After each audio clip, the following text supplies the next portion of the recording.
Hello বন্ধুরা, welcome back to my channel. তোমরা সবাই কেমন আছো? আশা করছি ভালো আছো।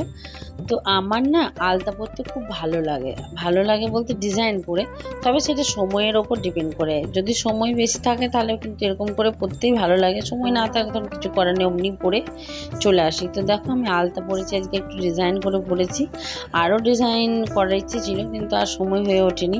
তো তোমাদের আমার মতো কার কার আলতা পরতে ভালো লাগে জানিও। আমি বৃহস্পতিবারে আলতা পরার চেষ্টা করি, আর এই যেমন রথ আসছে বা ব্রত আসছে এসব কোনো অকেশনালি পরতে চাই। তো তারপরের দিন সকালবেলাতে আমি সন্ধ্যেবেলায় আলতাটা পরেছিলাম, সকালবেলায় ওকে ফুলগুলো দিয়ে এলাম। চলো এবার ছাদে যাই, কয়েকটা কাপড় জামা মেলা তোলার আছে সেগুলো করি। ছাদে এখন তেমন কিছু ফুল গাছ নেই, এবার লাগাতে হবে। তো দেখো এগুলো ফুটেছে, নয়নতারাগুলো ফুটেছে, এইগুলোই আছে এখন। তো চলো কাপড় জামাগুলো মেনে নিই, খানিকগুলো মেলা আছে সেগুলোকে তুলে নেব। দেখে আজ একটা জায়গায় যাওয়ার আছে, তো ওই জন্য তাড়াহুড়ো করে রান্না করেছি, সকাল থেকে ভিডিও শুরু করিনি। এখানে একটু মোটামুটি রেডি হয়ে গেছি। তো কোথায় যাচ্ছি না যাচ্ছি সেটা জানতে হলে আমার ভিডিওটা শেষ অবধি তোমাদেরকে দেখতে হবে। তো দেখো এখানে বাবু রেডি হয়ে গেছে, আমরা তিনজনেই বেরোবো।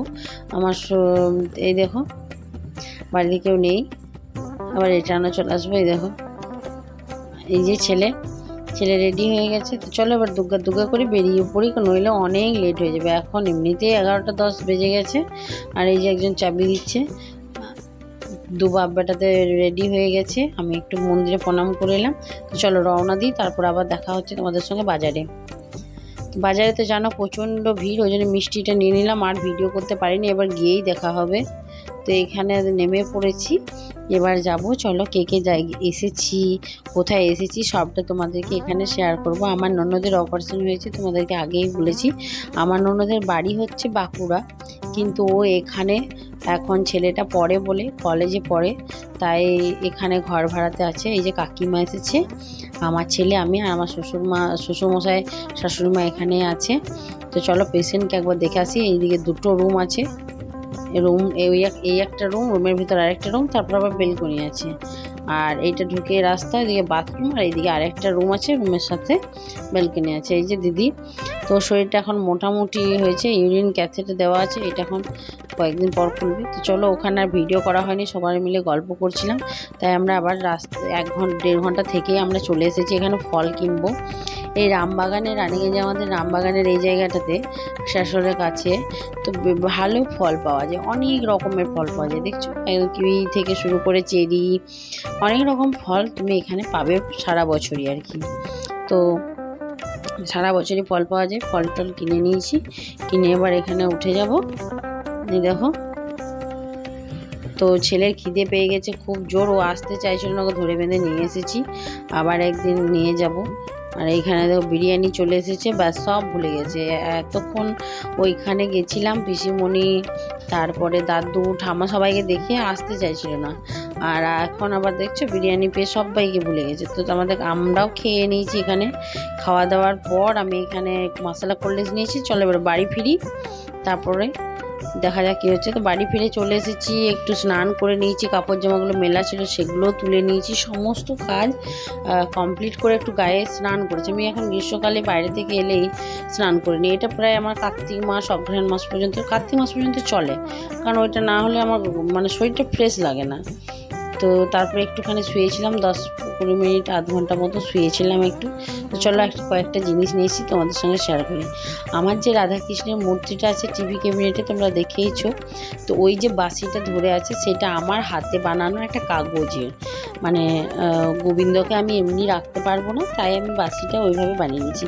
তো কয়েকদিন ধরে ভুলেই যাচ্ছিলাম, হচ্ছিল না ঠিক মনের মতো। আজ ভাবলাম যে এটা মোটামুটি ঠিকই আছে। আমি চেয়েছিলাম বাঁশিটা পিছন দিকে যদি একটু ময়ূর পাখা দেওয়া থাকে তাহলে ভালো লাগবে। তো এই বাঁশিটা কিনেছি রূপোর, আমার রাধা মাধবের জন্য টিভি ক্যাবিনেটে আছে। আর এই বেলপাতাটা কিনেছি আমার বাবার জন্য, হ্যাঁ ভুলে বাবার জন্য এটা কিনেছি। তো জানিও তোমরা কেমন হয়েছে। এটাও রূপোর। আর আমার জন্য কিনেছি দুটো চুটকি, এই জিনিসটা প্রতি আমার খুব নেশা আছে, চুটকি আর নপুরের প্রতি আমার খুব নেশা। গয়নার প্রতিই আমার ইন্টারেস্টটা একটু বেশিই বটে, তো যাই হোক হয়ে ওঠে না। ইন্টারেস্ট হলে তো হবে না, গয়নার ইন্টারেস্ট হতে গেলে পকেট চাই গরম, যেটা আমাদের মতো ঘরের সম্ভব নয়। তো এখানে চুটকি নিয়েছি দুটো, একটু অন্য রকম নিলাম এবারে, বেশ শক্ত। তো এই 3টে জিনিস আমি আজকে নিয়েছি। আর যেটা নিয়েছি সেটা তোমাদের সঙ্গে একবার শেয়ার করি। আরও দুটো চুটকি আমি বানাতে দিয়ে এসেছি একটু নিজের মতো করে, দেখা যাক ওটা কবে দেয়। এখন এই দুটোই রাখি কাছে, এখন আছে। তো চলো এই রথের দিনে এইগুলো ঠাকুরকে দেব, তাহলে রথের দিন একটা ভালো দিন, পুজো হবে বাড়িতে, সেই দিনেই দেবো। ছোট্ট করে পুজো করাবো, কারণ এবারে তো মা নেই, একা হাতে সমস্ত কিছু গোছানো সম্ভব না। রথের দিনেও পুজোটা ছোট করে করব। তার এখানে আমার একটা বোনপো দিদির ছেলে, তার এই পাথর দুটো দিয়েছিল, সেইগুলো বাঁধিয়ে নিয়ে আসা হয়েছে। তো আমি চেয়েছি খুব ভালোভাবে করে দেওয়ার। তো এটা যে চুনিটা আছে তামা দিয়ে বাঁধানো, এটা সোনা হলে ভালো হতো, পরে সোনা দিয়ে বাঁধে। বাচ্চা তো, বাচ্চাদেরকে সোনা টোনা পরাতেও ভয় লাগে। আর এটা হচ্ছে মুক্ত, তো এটা ওর জন্য করে নিয়েছি। হ্যাঁ, দিদি অনলাইন পেমেন্ট করে দিয়েছে, দিদি বলেছিল বানিয়ে দিয়েছি। এই দেখো পাথরগুলো খুব সুন্দর দিয়েছে, আর এগুলোর একদম সার্টিফিকেট দেওয়াই নিয়েছি আমি। তো চলো এগুলো গুছিয়ে তুলে রাখি। তো আজকের ভিডিও এইটুকুই ছিল। আমার ভিডিওটা ভালো লাগলে অবশ্যই অনেক অনেক বেশি লাইক, কমেন্ট, শেয়ার, সাবস্ক্রাইব করবে। সাবস্ক্রাইব করে আমার পাশে থেকো, চ্যানেলটাকে সাবস্ক্রাইব করে বেল আইকনটা অবশ্যই প্রেস করো। Tata, by.